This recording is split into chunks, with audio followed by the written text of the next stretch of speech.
In recent months, several new political parties have emerged in Uganda, all aiming to address various political and socio-economic issues affecting the citizens. The People's Front for Freedom, led by veteran opposition figure Dr. Kizza Besigye, the Ecological Party of Uganda, led by Honorable Muhammad Nsereko, and the Democratic Front, led by Honorable Mathias Mpuuga, are joining a long list of well-established parties, including the Democratic Party and the Uganda People's Congress, who for the last 20 years have struggled within Uganda's political landscape, historically dominated by the NRM. While the entry of new political parties signals renewed opposition energy, political observers question how these new parties can succeed where old parties have failed, but the experts are concerned that the emergence of new political parties could split opposition votes in the forthcoming elections, potentially benefiting the ruling National Resistance Movement led by President Yoweri Museveni. This is The Limelight. Well, good evening and welcome to the program. This is The Limelight. My name is Prince Apollo, and speaking about the emerging new political parties and their fortunes in the political landscape dominated by the ruling NRM, we've been joined this evening by Honorable Waswarule. And Waswarule is a veteran politician, is a senior citizen, former member of parliament for Rubaga North, but also the former Deputy Inspectorate General of Government. Welcome to the program, Honorable, and let's go straight to the issue. What could be the fortunes of these new political parties looking at the current political dispensation and the environment as a whole? If you talk about fortunes, there will be fortunes, because if you look at the recent dole-out of 100 million shillings for members of parliament, so there are fortunes in the political field. How does it augur for the public and for the viability of these parties? Firstly, you'll notice that the greater the number, the greater the balkanization of the political field. Okay. The breakup of the political field. Sure. So, in the eyes of the public, it means a weaker opposition. In reality, it doesn't actually really matter. Oh. Yeah. Go to the United States of America, we always think that there are only two political parties. Yeah. But there are a whole field. There are very many. But at the end of the day, what happens is that the public narrows down to the parties that count. The other parties play a role in that they tend to have specific issues. Like I saw you talked about the parties there. One of them is the ecological parties. Yeah. So if it focuses on the ecology, even when it comes to discussing issues of ecology, you members of the press and the public tend to look for that side for guidance to balance against the state. I remember when I stood in this very constituency where we are here, at the first time there were 8 candidates. By the second candidates meeting, I had finished the campaign. Oh. And the rest of the proceedings were relating to two front runners, and the rest were, as you have a wedding, they were empirically. So it doesn't make, in reality, it doesn't make a difference. Psychologically, it does affect some of the voters, because they think that people are splitting votes and things like that. But the reality is it has no meaning.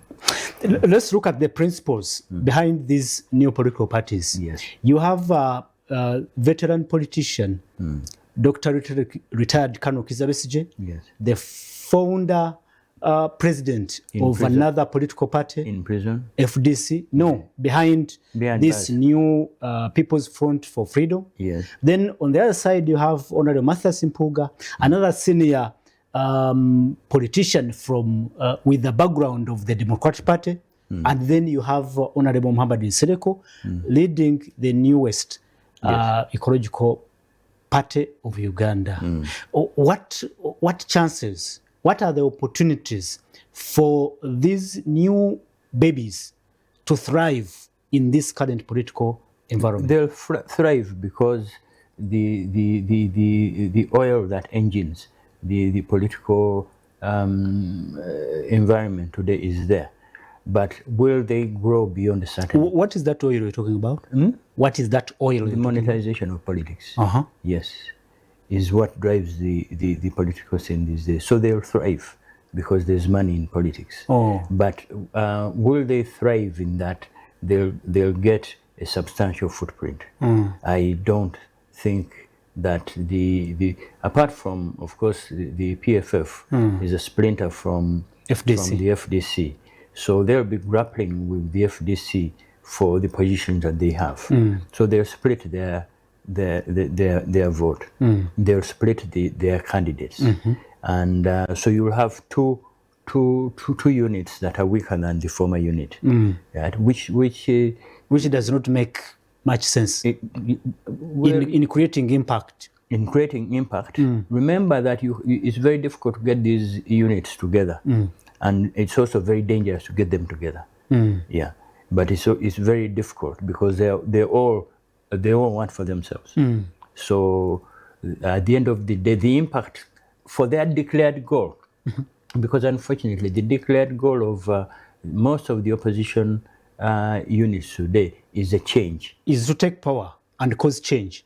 Yeah, but causing change by itself doesn't mean that you will have change. You can have change today even if these units got together and they got change. The next thing that will happen is they'll be beating each other.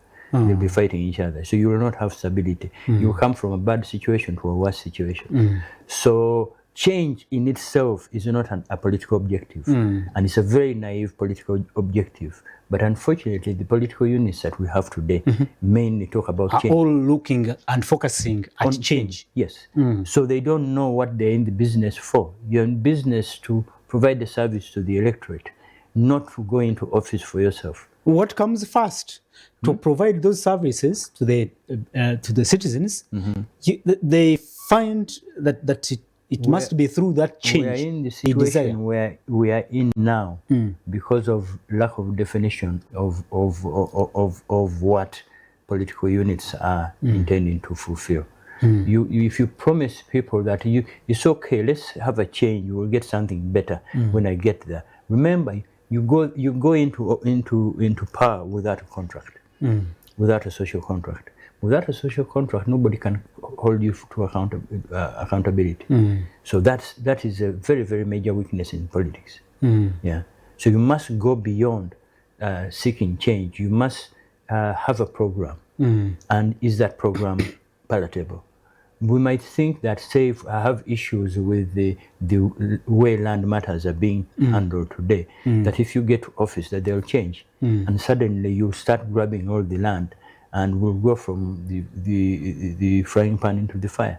So where will I have gained apart from seeing new faces at the dining table? So you're saying even the existing opposition parties, together with the emerging new political parties, both lack ideological depth. The old parties, yes, the new parties don't have ideological depth. The old parties do have. And that's why... The old parties, you're talking about UPC and DP? Yes. And NRM? NRM is yesterday. Yeah, but it does have some ideology as opposed to the others. But it is yesterday. But the old parties, that's why you find that whatever the issues that have been in the DP, and people write it off. We've had this recent delegates conference, and suddenly people are wondering, where did all these people come from? That we thought that this party was dead, and suddenly it's alive. It's because of that ideological depth. That ideological depth. Yes. Otherwise, in these new parties, you take away the head and the issue. It's dead. And everybody says it even about the NRM. The day Museveni leaves, that's it. Game up. And is that what you believe too? Yes.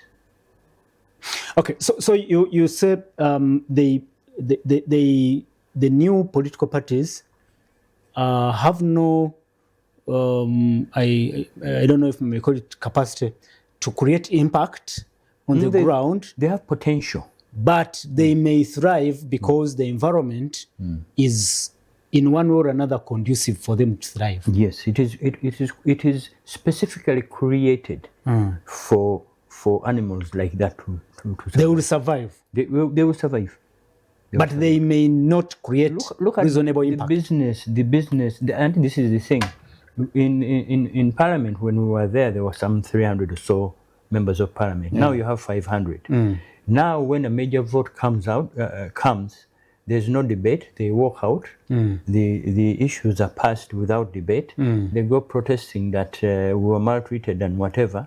But even putting the issues to the people, so to create a political impact, they give the other side that opportunity, not free of charge, of course, for 100 million shillings. It's the name of the game. But that's not politics. No.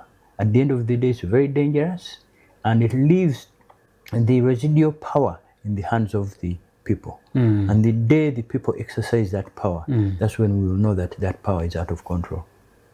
Let's speak about how best these new political parties and possibly those that are already established can be facilitated to operate in this environment. Is it possible in this current political environment? It depends what you mean by facilitation. Because facilitation, you can mean resources. The resources they have in excess. Sure. Yes, because you even begin to question yourself about also the sources of finance. If you look at the new political establishments, they have resources. They are always on airplanes flying out. You're talking about PFF and I'm talking about new political. Okay. Yes. Including NUP? The newer the political forces, the more the finances. The older they are, the less the finances. That's why you will not notice a lot of finances in UPC, for example. The money flowing around,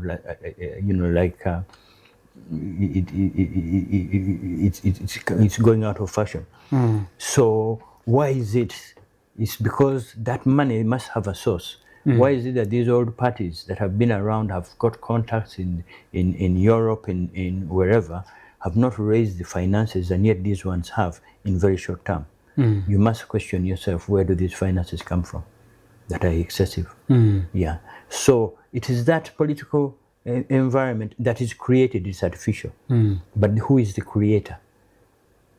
Is there any chance that that even the old political parties can recover from this bad position where they are? Well, it's not a bad position. It's a position, you can look at it as a position of enlightenment. By letting these new political parties to mushroom, people begin, first of all, they look at them, they look at the opportunity for the promised change, the promised land, and it doesn't materialize. They look at the resources that are excessive, and people begin to analyze. Eventually, people internalize, and they realize what the reality is. And at the end of the day, it's like fashion. You think that a fashion today will never come back. No, it's just a matter of time. It just goes round and round in a circle, and eventually the fashion that was there 20 years back. Because there's a limitation to what fashion can be. And suddenly, the fashion is back. It's the same with political parties. You'll find that the old political parties, especially if they have failed to die, because some can die a natural death through the process, some can be suffocated. But the ones who survive that suffocation, eventually you find that they come back on top. What can you recommend as a measure for these new political parties to at least, in that process of survival, create reasonable impact? The new ones? The new ones. Against our old ones? Yeah. First of all, I wouldn't recommend them. To do what? Because for selfish reasons. If you're a member of the older ones, you for self. You don't even support the idea of forming new political parties. No, I don't have a problem with forming political parties. But if you're going to form a political parties, have an ideology, have objectives, stated objectives, fight for those objectives. Stop talking about we are forces of change. That's totally meaningless in politics. It's the emptiest politics that there is in this world is saying that we want change. Change from what? From A to B or from A to C or going forward or going backwards? Because it's all change. Change does not make any meaning now. Yeah, it doesn't have a meaning because you can have change for the better or change for the worse. It's still change. So if you're part of the forces of change, you're not telling us which direction you're going because you don't have you don't state objectives. You don't appear to work towards objectives. You don't appear to understand political objectives and how to achieve them. You only picked Ecological Party of Uganda as one of those new political parties that sound to have an ideological standpoint. It has, by the name, it has a stated objective. The others don't. People's Front for Freedom. Well, People's Front for Freedom, because it's an offshoot of FDC, and because FDC has been around for quite some time, you can see some political ideology emerging. From FDC? Yes, from FDC. So they tend to have the same objectives. So you'll give them credit for that. But the others... Democratic Front. The Democratic Front. Yeah, the Democratic Front is made up of people... from DP? From DP to DP block to NUP to DF to DA to DF. Those were just activism. I mean blocks and not political parties per se. Okay, but you see, this is the thing about ideology. Ideology is not that transient. No, it tends to stay in a particular position, and that transience is also a signal that the public out there will tend to look at. What do you believe in? Why is it that, why can't you stick into this environment and fight for that ideology? If you don't get your way in a particular environment, if you have a quarrel in your family, do you run next door? And you stay there? And then if you have a problem there, you move on?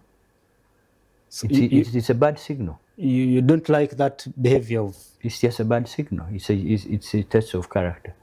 Yeah. What does it mean? What is it? Is the problem with where you are or with you? People begin to ask that question. I'm not saying that I've seen anything wrong, but I'm saying people begin to ask the question, why are you jumping from one political party to another? Yes. What is wrong? Is it wrong with those parties? If there's something wrong, you want to lead a nation to take it to greater heights. Show us by entering a political party and taking it to greater heights. If you fail in that party and you move on to another one, then do you have the capacity to build? Do you have the capacity to lead? Change is a factor of life. If things fail one way, you move on. Running away from challenges, and then you seek greater challenges. Did you say, as we conclude, did you say that these new formations will ultimately affect the fortunes of the opposition in the 2026 generations because they are splitting their vote? No, not in that respect. You see, that's a far bigger question because it's how... When you're talking about the election, but you've forgotten the bigger picture of the transition, and the whole purpose of creating this multifarious political organization is to have weak units to be able to chart out a political future. Units that don't necessarily represent the aspirations and fortunes of the public at large. Is that the objective? The objective? The creator of the creator. It's undoubtedly the case. Who is that? The creator? Well, there's only one creator in life. That's God. Oh, always look up. In Uganda, we always say from above. Look above. Your final word to Ugandans and perhaps the leaders of those new political formations? And even the old ones. Yeah. Please watch carefully the political space.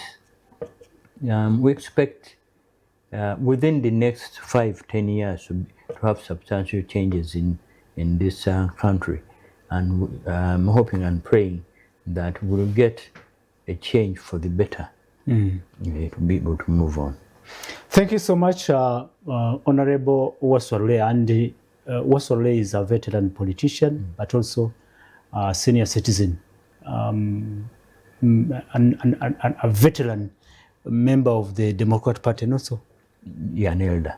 An elder. Yes. Are you happy with what is happening in DP? Well, like I said, everything is a challenge. So whatever is happening, it poses a challenge to go to greater heights.